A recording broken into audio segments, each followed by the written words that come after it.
बिस्मिल्लाहिर्रहमानिर्रहीम। अस्सलाम वालेकुम। Welcome to my YouTube channel Zaike Pakistan के।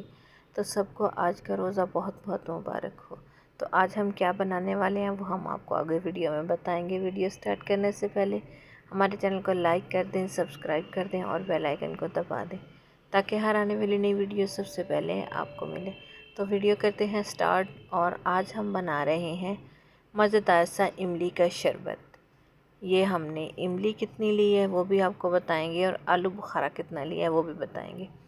इमली हमने लिया है 200 ग्राम, साथ में हमने आलू बुखारा भी 200 ग्राम लिया है और इन दोनों को भिगो के रख दिया। माशाल्लाह से आलू बुखारे जो हैं भीग के काफ़ी ज़्यादा फूल चुके हैं। तो इसको हमने इस तरह से मैश कर लेना है।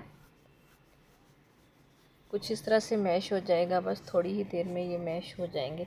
अब हम एक छन्नी की मदद से इसको अच्छे से छान लेंगे। इसका हमें पल्प निकालना है तो वो हम अच्छे से इसका निकाल लेंगे। तो पल्प इसका सारा निकल चुका है, ये बस इसकी गुठलियाँ रह गई हैं। इसको अब हम निकाल देंगे, साइड पे कर देंगे। और ये जो पल्प हमने निकाल लिया है इसको साइड पे कर लेंगे। सबसे पहले तो हम इसमें डालेंगे 1 कप चीनी का, यानी कि 250 ग्राम चीनी डालेंगे। और ये हमारे पास है शक्कर, ये भी 250 ग्राम है। और आपको पता है कि शक्कर कितनी ठंडी होती है और इसका शरबत कितना मज़े का बनता है। तो रमज़ान शरीफ में तो बहुत ही बेस्ट है इसका शरबत।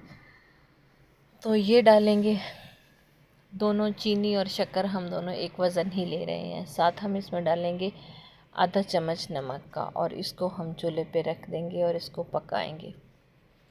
इसको ज़्यादा टाइम नहीं लगेगा पकने में, बस हमने ये देखना है कि जैसे ये पकता जाएगा ये झाग आ जाएगी तो ये हमने उतारते रहना है।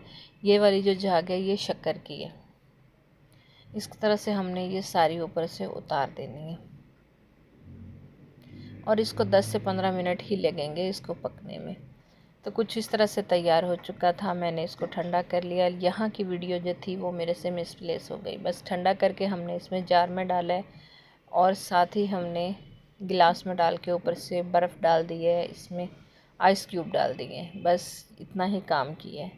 तैयार ये हो चुका था, हमने इसको नीचे उतार के ठंडा ही बस किया है। तो आप भी इसी तरह से रमज़ान शरीफ में ये वाला शरबत तैयार करें, बहुत ही बेस्ट है और बहुत ही मज़े का है। ख़ास तौर तो रमज़ान में रोज़े के बाद ऐसे शरबत जो है पीने को बहुत ही अच्छे लगते हैं। तो उम्मीद करते हैं कि हमारी आज की वीडियो भी आपको ज़रूर पसंद आई होगी। अगर पसंद आई है तो हमें कमेंट्स में ज़रूर बताइएगा। इसे लाइक और शेयर भी ज़रूर कीजिएगा। नई वीडियो तक हमें दीजिए इजाज़त। अल्लाह हाफिज़। अस्सलाम वालेकुम।